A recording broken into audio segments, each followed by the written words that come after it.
선관위 앞에서 을의 입장이 될 수밖에 없는 국회의원들이 선관위에 대한 실효성 있는 추가 통제 방안을 마련할 수 있겠느냐는 회의적인 시선도 일각에서 나오는데요. 이외에도 선관위 보도자료에 담긴 대책을 보면 외부 출신 사무총장 임명, 독립된 감사위원회 설치 등 이미 실시 중인 내용을 재차 설명하는 수준에 그쳤고요. 외부 인사가 주도하는 한시적 특별위원회를 구성하는 방안도 적극적으로 검토하겠다고 했지만 이는 결국 선관위 내부에 있는 임시기구로 선관위는 앞서 지난해 외부 인사를 내부감사기구에 참여시키고는 이를 헌재해 내부감사기구의 독립성을 강화했으니 감사원 감찰이 불필요하다고 주장하는 근거로 쓰기도 했습니다.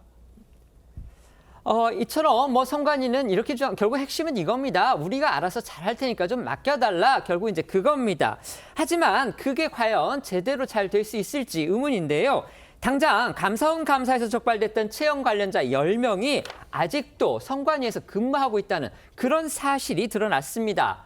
우리가 이제 사후 약방문이라는 얘기를 합니다. 사실 그것만 해도 어처구니 없는 일인데 선관위는 심지어 그것조차 하지 않고 있다. 바로 그겁니다.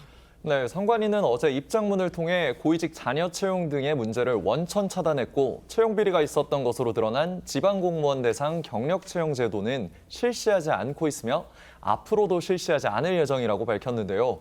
또 감사원이 징계를 의뢰한 32명 중 퇴직자 5명을 제외하고 징계나 주의 처분 절차를 밟겠다고 했습니다.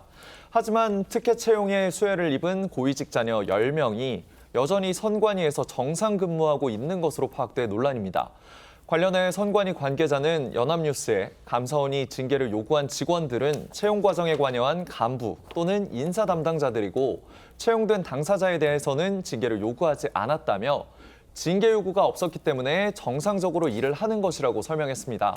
그러면서 국민의 눈높이를 고려해 채용된 당사자들에 대해서도 후속 조치를 검토하겠다고 덧붙였습니다. 이런 어처구니 없는 사태까지 벌어지게 된 원인으로요. 일부 언론은 선관위가 지난 2013년부터 23년까지 10년 동안 880여 건의 부정 채용이 이루어졌는데도 그 기간 내부 감사 조직은 이를 들여다볼 권한도 없었고 또 채용 업무를 관장하는 인사부서가 자체 점검하는 일종의 주먹구구식의 셀프 감사 구조였다. 이런 지적을 내놓기도 했습니다.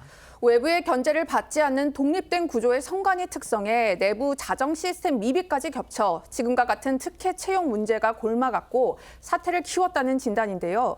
또 지역 선관위 직원들은 길게는 수십 년간 한 지역에서 순환 근무를 하는 특성 때문에 서로 가족관계를 속속들이 알고 있는 경우가 많아 채용 특혜가 발생할 위험이 큼에도 불구하고 중앙선관위가 시도 선관위의 채용 과정을 제대로 들여다보지 않았다는 평가도 나옵니다.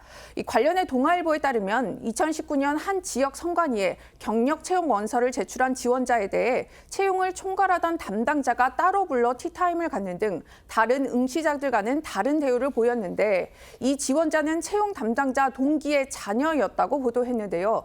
이처럼 지역 선관위 관계자들은 지원 서류만 봐도 응시자의 가족관계를 파악하기 어렵지 않았다는 겁니다. 채용 문제와 관련해서는요, 이 선관위의 고위 인사가 여성 차별로 오해받을 만한 그런 발언을 했던 사실도 파악이 돼서 논란이 되고 있습니다.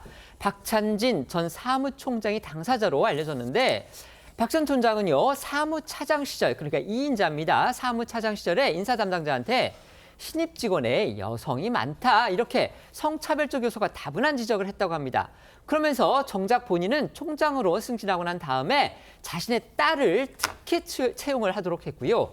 그 의혹을 사실상 인정하면서 사퇴를 했던 바로 그 인물입니다. 네, 저희 TV조선이 단독 취재한 내용인데요. 이 감사원이 2021년 시도 선관위 경력 채용 과정을 조사하던 중에 이 선관위의 실질적 2인자로 불리는 당시 이 박찬진 전 사무차장이 인사 담당자에게 이 성비와 관련한 언급을 한 정황을 발견을 했습니다. 이 인사 담당자 메신저에는요, 사무차장이 여성 비율이 높은 것을 걱정한다며 여성이 많다고 이 사무차장한테 또 한 소리 들었다라는 내용이 담긴 것으로 전해졌습니다. 그런데 이 성비 언급을 한 박 씨는요, 이후 2022년 1월 광주 남구청에 근무하던 자신의 딸이 이 전남도 선관위 경력직에 채용이 될 때 최종 결재한 인물로서 당시 이른바 아빠 찬스 이 논란이 불거졌던 인물입니다. 관련해 박 전 총장의 과거 발언 들어보시겠습니다.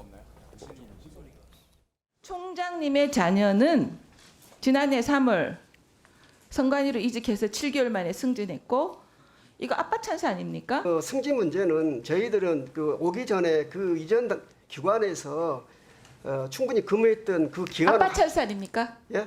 아빠 찬스. 아닙니다. 그거 더 드러나는 거 아닙니까? 드러나면 제가 그 책임을 지겠습니다. 책임을 지는 건 사퇴를 포함하시는 거죠? 그렇습니다.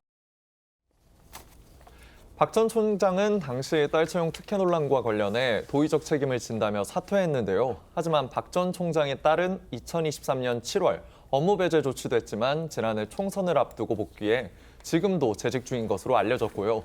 감사원은 박 전 총장에 대해선 이미 사퇴해 인사 자료를 통보하는 선에 처분만 내린 상태입니다.